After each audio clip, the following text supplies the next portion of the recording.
Well, our cell phones have the little triangulators, so we know they've actually used those. And so they've got a full battlefield scope. They can tie into cameras on the street, surveillance systems, satellites, drones, any of it. And so they know friend or foe. And this is talking about in continuity of government with camps, having people with their transponder badges in the blue group against the red group. And the red group is the American people, I guess. Right. Well, this is the scary thing about when you talk blue force situational awareness. The first thing that I think about when I think of that is overseas in Afghanistan and Iraq and Libya and wherever we're waging illegal wars. That's where I envision blue force situational awareness. What I don't envision is having blue force situational awareness on our own soil, because it's almost too crazy to wrap your arms around. It's just too much to understand. It's what Ron Paul said. NDAA is a declaration of war against the American people. It is. It truly is. And, you know, even if, and here's the thing that people need to understand. A lot of these representatives and senators, of course, they don't read the bills. They don't do that. Same thing in government. These draft statements of work, 9 times out of 10, are written by the contractor, submitted back to the government, and the guy there, you know, he's just like, well, yeah, okay, I'll just pass this on through. Okay, fine, put my signature on it, and out it goes. So oftentimes, they don't even know what's in there. They just know that they get an overview. Okay, this is there, this is there, this is there. Make sure that you guys hit this point, and this point, and then they ship it on through. So if a company like Halliburton, who we know has ties to this elitist cabal, goes and writes a statement of work, there's no telling what's in there, and that's why it's important. Oh, wow, I get it. They're actually influencing policy by the way the contracts are written, and the higher-ups don't even understand that. Right, exactly right. That's the thing that people don't understand, is that part of the dumbing down of society, it hasn't only affected the masses, it's affected government as well. A lot of these government employees now don't even know how to write a statement of work. You know, and so... Well, look, I've been studying this particular type of thing for 13, 14 years, and I barely have an elementary understanding. And I guess it's part of the complexity of the world allows corruption to hide in it. Absolutely. And, you know, there's another... this is extremely interesting, is on page 5. They come out with Mount Weather Emergency Operations Center. Now, I've been doing this for... probably 3 or 4 years now, and like I said off air, it's because of you that I woke up and listening to your show. Mount Weather is one of the alternate government heads, along with Colorado Springs and Cheyenne Mountain. I mean, they've made movies about martial law where Mount Weather runs it all. Well, exactly right. But for years and years, they denied the existence of Mount Weather. And now, and when I say that, I mean, yes, we know Mount Weather's there. And they say, yes, it's a 564-acre Department of Homeland Security facility. But what people don't understand is, yeah, look, it's a deep underground military base. It's one of those, just like Cheyenne Mountain and everything else. And in this document here, they acknowledge it. By the way, Denver Airport's connected to Cheyenne Mountain. I've talked to the contractors, and they just go on and have the Daily Show make fun of us. It's very funny. Yeah, well, there you go. See? Here's a deep underground military base right here. Here it is. .gov. This is a .gov website. It's coming right from the horse's mouth. So they talk about the support that this contractor will provide for Mount Weather. This goes hand in hand. This solicitation goes hand in hand not only with S-1867, but it also goes along with on December the 8th, the White House issued that strategic implementation plan. Yeah, let me stop you there. NDAA is the National Defense Authorization Act you just mentioned, which they tried to say didn't affect citizens, and they admit, yeah, it does, by the way. I want you to be scared, as different senators said. You want a lawyer? Ha, you're not going to get one, Graham said. Lieberman said, we want to scare you. I mean, weird old men saying, I want to scare you. I want to scare citizens. It's beyond Twilight Zone. And then now you bring up what AP reported on 2 weeks ago, and we have the document up on screen here in a moment. It's this new threat assessment by the White House, and they say we're now worried about domestic groups And executively, they say in NDAA, now law, Obama hadn't signed it yet for some weird reason, but he says he is. It is quite a plunge they're taking, where it says, if you're al-Qaeda or affiliated groups, well, this document of policy says the White House decides, and that means anybody saying something that may stir people up. That's what the legalese, and I've talked to top constitutional lawyers to make sure my lying eyes weren't lying.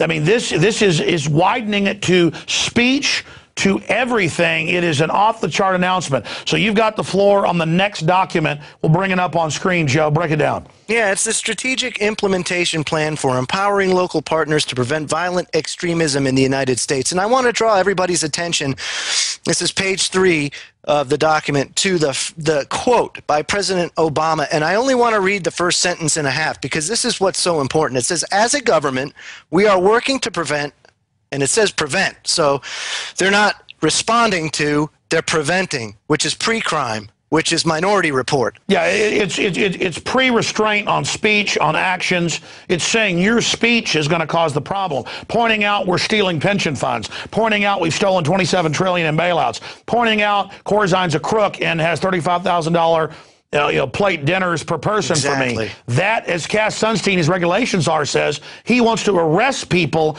who don't believe in man-made global warming. I mean, these are public papers. So did we find page 3 on that? There it is.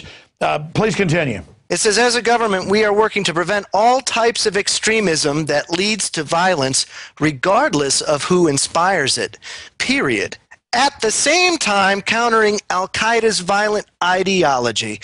So when they put that period in there, they separate al-Qaeda from homegrown extremism.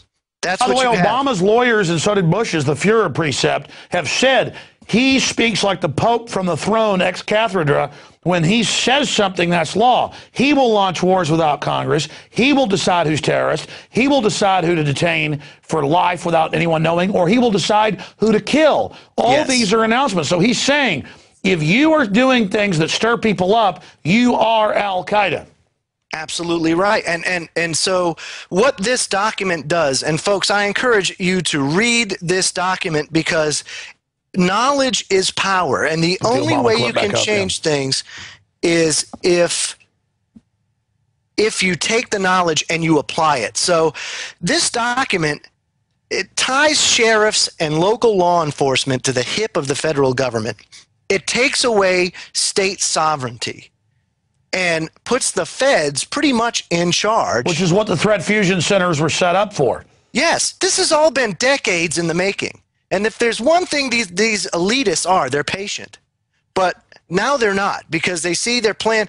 See, the problem with all this is the internet was their worst enemy. It was something that they developed, and all of a sudden, now this information's coming out, and people are starting to get hit. And now they're admittedly saying that they want to censor the internet for our own safety. SOPA Act, absolutely right, in the name of online piracy. And what's scary about the SOPA Act is the fact that anybody can go and put a copyright infringement. Say you do a video on YouTube, you don't even have to be the person that made the video. And you're banned from the internet forever. And guess what? Now Microsoft comes out with, we're going to thumbprint and face scan you to get online. It's an internet ID. And these global corporations can selectively enforce. The 80 inventors of the internet have gone public saying this. Even Google says this. This is not your opinion. And again, don't you think, though, they're bum rushing, they're panicking is only waking folks up faster? Well, this is, I want everybody to understand this. You're seeing this because they fear you. You're seeing this because they know that if the American people or the world in general get hip to their game in mass, that they're finished. There's nothing that they can do about this. Once the gig is up, their game is done. Their goose is cooked. So they're quaking in their boots, much like the Republican establishment right now is on an all-out assault on Ron Paul. And regardless of what they're doing, everything they do, whether they silence, they ignore him, or they attack him with that outlandish racial allegation from papers that were written 25 years ago that he had nothing to do with, They're throwing the kitchen sink at them, and nothing is sticking because people understand that. How many times can you get sold a bill of goods? How many times do you have to hear Obama say, well, you know, when I'm elected president, I'm not going to put a single lobbyist in my cabinet. Oh, really? I'm going to close down Guantanamo Bay. Really? I'm going to pull out our troops in 180 days. Oh, really? How many times can you get sold a bill of goods before finally you just throw your hands up? And no matter what, everybody, you could say, you know, I don't agree with his foreign policy, I don't agree with anything else, but if there's one thing the man is, it's consistent and honest. And even if you don't agree with his policy, vote for him on that basis alone. Because how many politicians can you honestly say you've seen in the past 100 years that have been honest like him? I can't. Well, that's what's happened is the establishment realized to control a big free market system and milk it, you don't have to invent anything. You've just got to buy all the politicians, and then you've got control of the economy. And they've leveraged American wealth to take over most of the world. And then they're so greedy, they have this post-industrial plan to implode things to take it over. And now everything's mounting against them. But from all I've studied, the Queen of England, David Rockefeller, Lord Rothschild, they're at the top of the pyramid.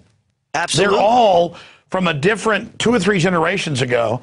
They are not connected, even though they've got top think tank advisors. And what's scary is David Rockefeller is fading, you know, in his wheelchair, and they just think they're going to hammer down and pull through on this. And I've looked at every possible scenario. They're all hellish.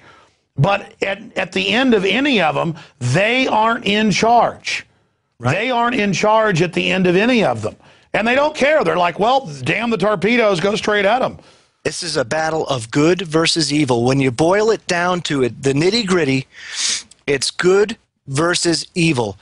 You know, a guy that I do a radio show 3 nights a week, and one of my regular guests is one that comes on your show, Alfred Adisk. And we talk about this all the time, about how this really boils down to good versus evil.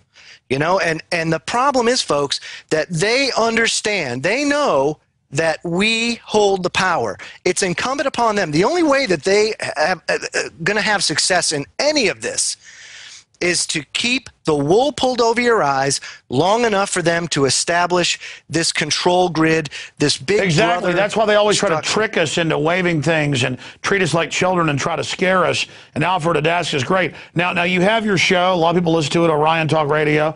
I know that, you know, you usually, well, I guess you do use your name. I mean, how are you able to do this working with a high-level security clearance? I mean, has it gotten to that point where you're, well, I mean, obviously you're covering stuff that's public, but I mean, I know that a lot of people in government are awake. How many people are awake inside the system you work in? Well, I would say probably about half. And one of the reasons why I went civil service, folks, is simply this. Because you can't affect change unless you get your hands dirty, get in there, and change it. It's simple as that. You want to reduce spending within the federal government? Well, get a government job, get in there, and change it. And that was my mentality when I got into it. I was like, you know what? I'm going to get in there and I'm going to change things. I'm going to change the way people think. I'm going to make it so that the typical deadwood federal employee that sits there all day, you know, twiddles their thumbs and collects a paycheck, I'm going to make them work. And so that's been my mentality since day one, is to get in there to make change. Because at the end of the day, as a public servant, I am the vanguard. I'm just one of many, but I'm the vanguard of the taxpayers' money. One thing that you'll hear in federal government all the time, if you ever get in there, is that it ain't my money. Oh, really? It's not your money? So you have to change the thought patterns. And by doing that, people start to see, hey, well, wait a minute, this isn't right. And that, but I think that's, I mean, Bloomberg couldn't understand why federal employees are Ron Paul supporters, because they're awake. They get it. I mean, they understand if we keep doing this, there's no future, period.